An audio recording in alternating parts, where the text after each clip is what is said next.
Hey, welcome back to the channel. Today, we are diving into one of the most important skills every coach needs to master: how to turn a free consultation into a paying client. But here is the twist.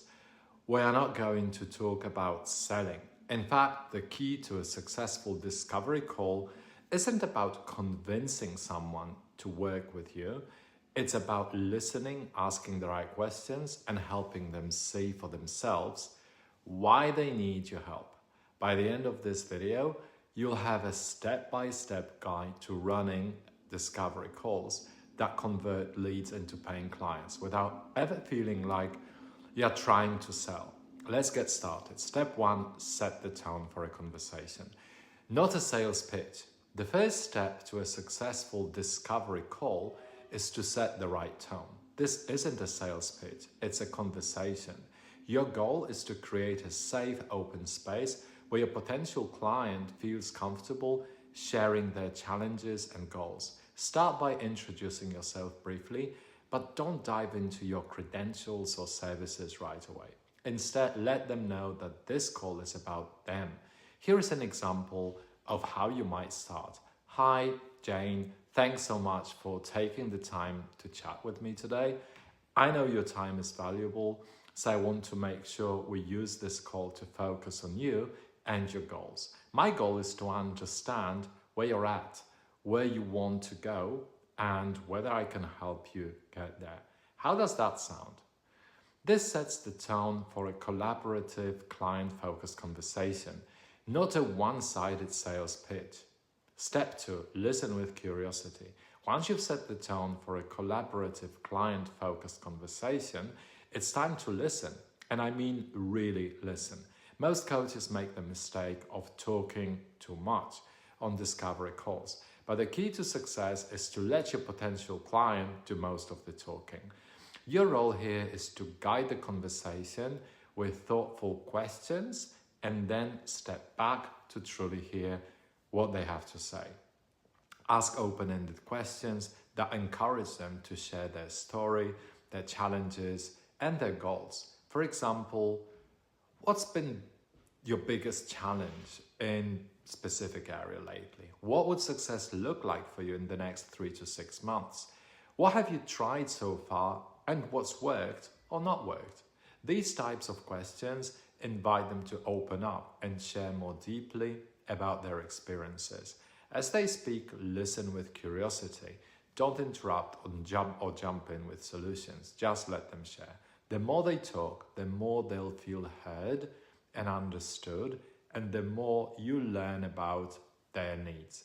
Listening with curiosity also means paying attention to what's not being said. Notice their tone, their hesitations, and the emotions behind their words. This will give you valuable insights into their pain points and motivations. By truly listening, you are not only building trust and rapport, but you're also gathering the information you need to determine how you can best help them. So resist the urge to fill the silence or steer the conversation. Let them lead, and you'll discover exactly what they need to move forward. Step 3, dig deeper to uncover their pain points. Once they've shared their initial thoughts, it's time to dig deeper. Your goal here is to uncover their pain points, the specific challenges or frustrations that are holding them back.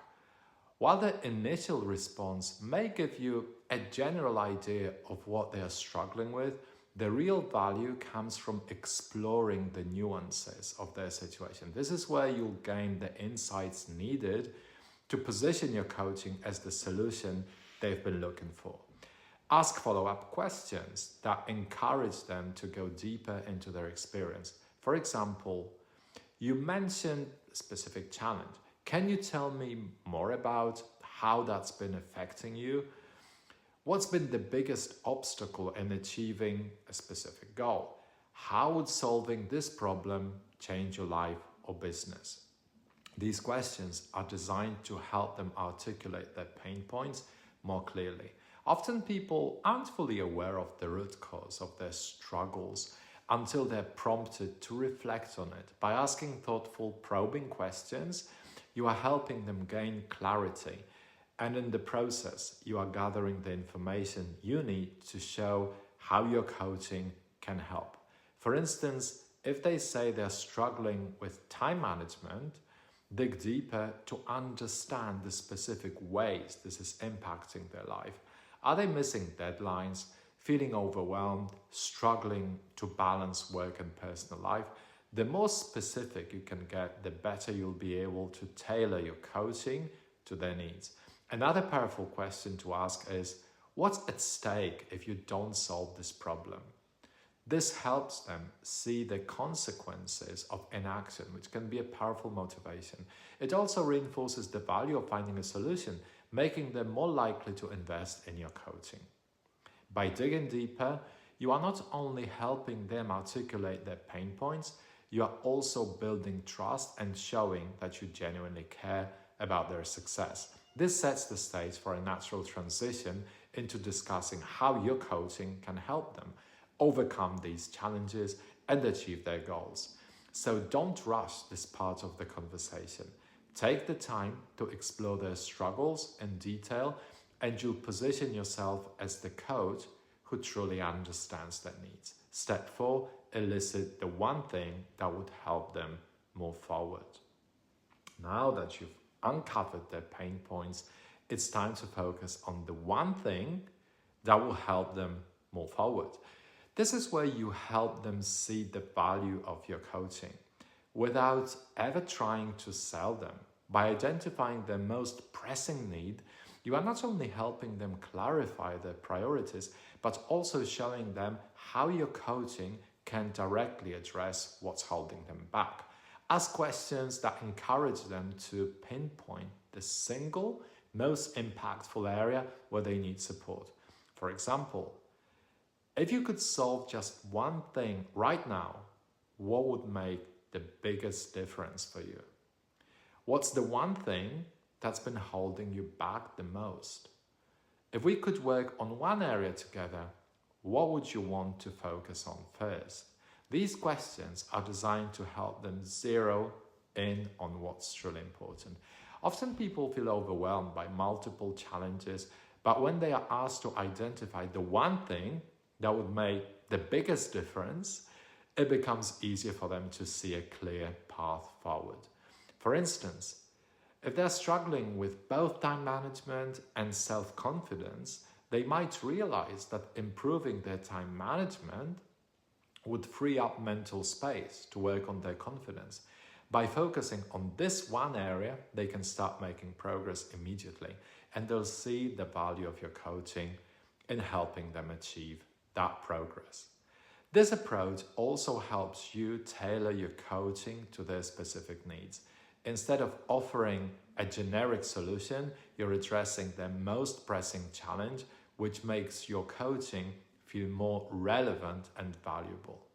By eliciting the one thing that would help them move forward, you are not only guiding them toward clarity, but also positioning your coaching as the solution they've been looking for. And the best part, you are doing it without ever trying to sell them. They are the ones seeing the value for themselves. So take the time to help them identify their top priority, and you'll set the stage for a natural transition into discussing how your coaching can help them achieve it. Step 5, let them convince you that they want your help. Here is where the magic happens. Instead of trying to convince them to work with you, flip the script and let them convince you that they want your help.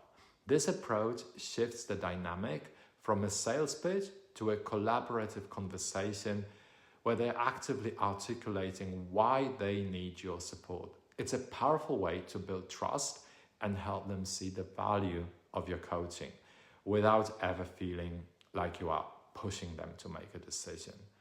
Ask questions that encourage them to reflect on the impact of solving their problem. For example, what would it mean for you to solve this problem? How would achieving this goal change your life or business? What's at stake if you don't take action now? These questions are designed to help them articulate the value of finding a solution when they describe the positive changes they'll experience, whether it's more freedom, less stress, or greater success, they're essentially making the case for why they need your help. For instance, if they're struggling with time management, they might say, if I could solve this, I'd finally have time to focus on growing my business and spending more time with my family. This not only reinforces the importance of solving the problem, but also helps them see how your coaching can make that possible. By the end of this conversation, they should be the one convincing you that they are ready to take the next step. This approach feels natural and authentic because it's driven by their words and insights, not by a sales pitch. So resist the urge to sell, instead ask the right questions and let them do the talking. When they're the ones articulating why they need your help, the decision to work with you becomes an obvious next step. And that's where the real magic happens. Step 6, present your offer as a solution. Once they've convinced themselves that they need your help, it's time to present your offer, but keep it simple and focused on their needs. This isn't the moment to overwhelm them with details or list every service you provide. Instead, tailor your offer to address the specific challenge they've identified. For example, based on what you've shared, it sounds like a specific challenge is the area where you need the most support. What I typically do is work with clients like you to a specific solution. Here's how we'd approach it. Keep the focus on how your coaching will help them achieve their goals. Explain the process in a way that feels clear and manageable, and avoid overloading them with too much information. If they've already convinced themselves that they need your help, this part of the conversation will feel natural and collaborative. By presenting your offer as a solution to their specific problem, you are reinforcing the value of your coaching and making it easy for them to say yes. Keep it simple, focused, and aligned with their needs, and you'll set the stage for a seamless transition into working together. Step 7, handle objections with empathy. Even after a great conversation, you may still encounter objections. The key here is to handle them with empathy, not defensiveness. Objections are a natural part of the decision-making process, and how you respond can make all the difference in whether or not they choose to work with you. For example, if they say, I'm not sure I can afford this right now, you might respond, I completely understand. Investing in yourself can feel like a big decision. Let's talk about what's holding you back and whether there is a way to make this work for you. This approach shows that you are listening and that you care about their concerns rather than trying to push them into a decision. It also opens the door to a deeper conversation about their priorities and how they can find value in your coaching. Other common objections might include, I'm not sure I have the time right now. I'm not sure this is the right fit for me. In each case, respond with empathy and curiosity. For example, I hear you. Time is a precious resource. Let's explore how we can make this work within your schedule. That's a valid concern. What would make you feel more confident that this is the right fit? By addressing their concerns with empathy, you'll build trust and show that you are genuinely focused on their needs, not just making a sale. This approach not only helps you overcome objections, but also strengthens the relationship, making them more likely to choose your coaching when the time is right. So when objections arise, see them as an opportunity to deepen the conversation and show that you are committed to helping them find the best solution for their situation. Step 8, close with a clear next step. Finally, close the call with a clear next step. Whether it's scheduling their first session, signing up for your program, or simply following up with a few more questions, make sure they know exactly what to do next. For example, It's been great talking with you today. Based on what we've discussed, it sounds like working together could really help you achieve a specific goal. Here is what I suggest as the next step. This gives them a clear path forward and helps them feel confident in their decision.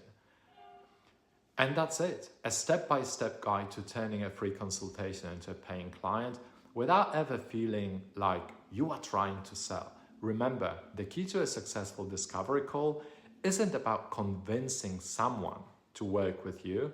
It's about listening, asking the right questions, and helping them see for themselves why they need your help.